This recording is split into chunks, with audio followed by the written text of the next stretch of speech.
Well, welcome back, everyone. And this is the umpteenth meeting of WeAwake. I don't know how many times we've done it, but we've done it quite a few now. And it's extraordinary to be here. And thank you for all the support and the inspiring messages and emails, etc., that you sent.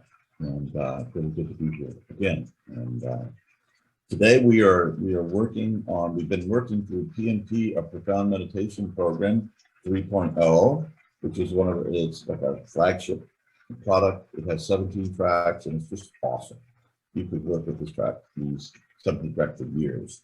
And it has a number of different levels, but we are on 2-3 right now, level 2, track 3. And this is where we really begin to go into the deep end of the pool. Prior to that, they've all been pretty much focused in delta, but it's just deeper delta. And so by the time you get to 2-3, I often will start with 2-3 if I need a heavy workout or I need a deep meditation. I'll go right to this track and keep on going into 3-1, 2-2, and 2-3. So this is pretty. It's not a misnomer to call it profound meditation. It's pretty powerful and pretty deep. And so here we are. And we are, let me just say a little bit about the purpose the reason that we do these things. I mean, there's many purposes, but an overall purpose is the fact that consciousness evolves. Okay? And as you can see, in the consciousness of a child to consciousness of somebody who's, 50, 60, 70, 80, 100 years old, it goes through changes. And we go from pretty simple to more complex, and then at the age it seems to get simpler again. But not only does that happen with us individually, it also happens with us collectively, the human species. And since the advent of developmental psychology, probably in the early part of the 20th century, we've been seeing how human families have gone through stages of development from animistic, tribal to kind of civilization engendering red, we call it, to true blue religious, the axiolate and all the great religions started appearing, and into modernity and post-modernity and post-modernity. So, and things have sped up over the last 100 years. Got a lot faster, and not only that, but we see all the representations of all these different historical levels of values, mimetic values, they're called in some schools, all currently on the planet in the human family at the same time, which makes things really complex, and hence culture wars and very interesting conversations at Thanksgiving or Christmas dinner, for those of you who celebrate those sort of things with your family. So anyway, what we're doing here in our meditation is actually to consciously evolve, okay? Because the idea is that at these higher levels of development, we come into a capacity for empathy, for understanding, for wisdom, for skillfulness, compassion, that are not as available at the earlier levels, hence the need for us to evolve in the higher levels as our complexity increases, as our human power, technology increases. We have to catch up with, we have the, somebody said, and I'm paraphrasing this, that we have the power of the gods in our technology with the consciousness of cavemen and women. So, and that's kind of putting down cavemen and women, who I'm sure were lovely people and they did survive, so they must have something going on. But you get what I mean. So we have to grow into this. And one of the ways that has been seen, only way maybe, to consciously and effectively speed up this process of evolution is through meditation. And our contention is, through years of experience and anecdotal evidence, and what we've seen is that this type of meditation is even more powerful than traditional meditation and making that process happen. So that's what we're doing here. One of the things that might be kind of the meta purpose for our getting together and doing these practices and using this technology together. So without further ado, why don't we get this thing rolling and see you on the other side.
Beloved meditators, everyone,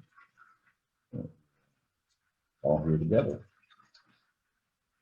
So ironic that something saying about, this worldwide pandemic and the separation of scholars is also somewhat has connected us even more at the same time because of the technology that has moved. So again, we were talking before the meditation about heavy, profound truth that consciousness evolves. And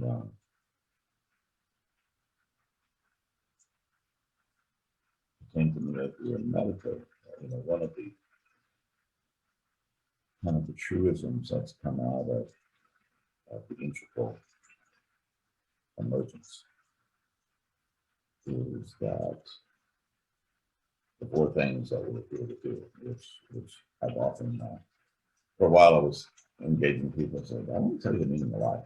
And I would say this thing, and actually, I never had anybody at basketball say, wow, and this is the deal.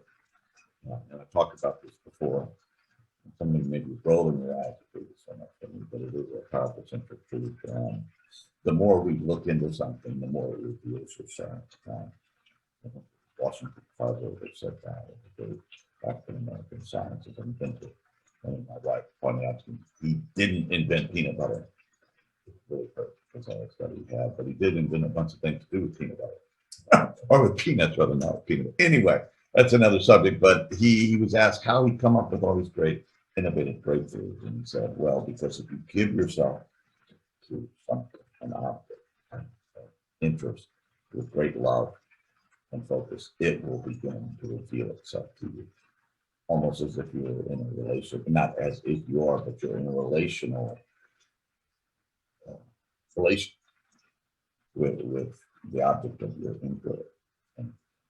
And I know that from everything that I've really been interested in, whether it's history or playing guitar, playing tennis, or meditation, or whatever my passions are. But this is the deal again. Four things that we have to do if we are going to use the opportunity of being alive in a human body to its fullest and move from the merely subjective inner experience to the intersubjective experience where we share our subjectivity with others, with humanity, life even. So we're here to wake up, clean up, grow up, or clean up, wake up, let's put second place, grow up, clean up, and show up. And what does it mean to wake up? Well, that's when I've been chewing on for a while. And I think it's in kind of the classic sense,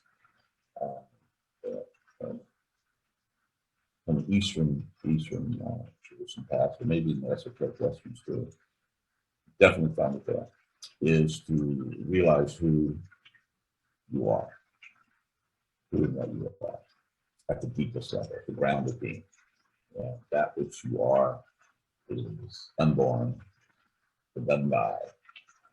It exists outside of time. Time is a dimension that arises from it, as well as everything else. So, the royal road for achieving that traditionally has been meditation, interior practice, and I would say in some cases, in addition to that, psychedelic plants, substances have historically played into that. And so that's the waking up. The other part of waking up that I think is equally important as individuals and human beings is to find out what your purpose is, what you're here to do, what is your soul-centered thing, what is that thing that you were born to contribute. And that is quite a journey.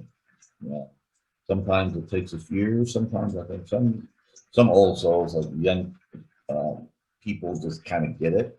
Kids, you know what you're going to do, and it's never, you're never sure. And sometimes it's just a taste, but this ain't it. I had a lot of that. This ain't it when I was young. Didn't want to figure out what this was or what it was.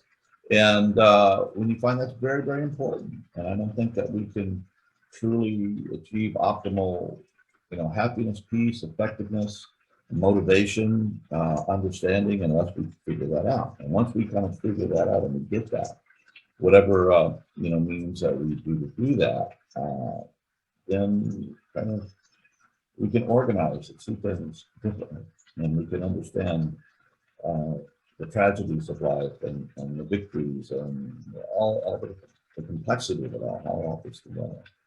So that's very important. That's one of the things that was always in the last 30 years, I guess, been involved in vision question and different ways of doing that. Asking the right questions. What is my purpose? What is my calling? Yeah, very powerful stuff. And we did I did traditional vision quest for many years. I did people on those for many years also. But the last year we did an online vision quest, which is a whole different experience. I didn't expect it to be what it turned out to be. But anyway, we're doing it again soon. So it's just stay posted or keep posted for that. Okay, so that's the waking up. And then the growing up means, again, back to the truth consciousness evolves. And there are quite a few levels of human historical conscious development that are currently on the planet now. And you start out, just like with all growth and all evolution, it starts out simply and progresses, it becomes more complex. And each new level is a response to the prior level, or levels that somehow weren't quite working to meet all the emergent challenges of each age and each time. And so, and all this stuff is speeded up now. So the levels coming online have been much enhanced by, gosh, by human history and by our technologies today. God knows what, but it's really speeding up right now. And the possibility of more of us getting to these higher levels is like never before, because of the understanding and because of the practices and because of technology being now available. That's the seriousness, grittiness, and the nobility of purpose that they deserve. We can make a lot of progress more than we ever thought. Not easy. It's still, maybe it's even intensifies suffering in some levels, because you have to get through a lot of stuff and have to open yourself up to that. And then, okay, so there's a waking up, there's a growing up to the highest level of your own ethical and spiritual potential. And then there's the cleaning up, which is just taking care of business. That can be, cleaning up your relationships, cleaning up your physical diet, cleaning up your, living space, workspace, stuff that you just need to deal with, maybe stuff that's from another lifetime, that you haven't dealt with. And can you prove that? No, but there's a good body of evidence that seems to say that this is a possibility. And in my deep explorations of the psyche, it's something that keeps coming up. And I can't prove it, so if it doesn't fit for you, that's okay. Let it go. It doesn't matter. But there are things that we need, these deep, and sometimes they're just ancestral or cultural things that we need to clean up, right? So if we come from a really, I don't know, hierarchical culture, or a racist culture, or a sexist culture, or this or that, or a modern culture that has very little regard for the environment, or whatever, these are things that we need to work on and clean up so that we can function at the best, the highest level we can. And this will also include shadow issues, things that we are not consciously aware of, but in the deep psyche, they're there and they lurk, and they can pull our strings unbeknownst to us, and can cause a lot of suffering, a lot of havoc, a lot of problems. And so, in the deep process of exploration and releasing and confronting and dealing with, we can work through these issues, both our individual stuff and our collective stuff. I think we're called to work on both of those things. And then, of course, the last part is to show up. This is at the end of all true spiritual work, there is the path of giving and the path of service and the path of compassion. And that's what it's all for. So, as a dharma, so we can be kind with one another. And let that compassion and kindness that comes from our work infuse everything that we do, our daily work, our politics, our the way we treat each other, the way we treat the environment. As Abraham Lincoln allegedly said, don't tell me about your religion, show me how you treat your dog, and I'll tell you all about your religion. So think about it, right? So anyway, I think that's probably enough for today. And love to see, I love our team and their, I hope you guys do love our mugs. Anyway, these are great folks, and it's a real joy to be part of this band of brothers and sisters. Yeah, all of us together.